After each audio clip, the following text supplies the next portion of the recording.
Vice ganda! Binuking ang nangyari kina Kim Cho at Paolo Avellino sa ASAP England. Trending na naman ang Kim Pao tandem matapos muling mabuking ni Vice ganda ang mga sweet moments ni Kim at Paolo habang nasa ASAP natin to UK tour sa England.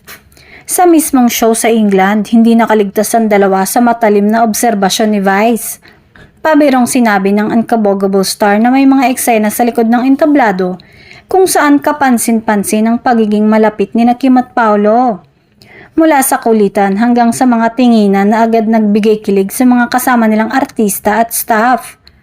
Pagbalik sa Pilipinas, muling binuksan ni Vice ang usapan sa It's Showtime, kung saan mas lalo niyang binigyang kulay ang mga nangyari.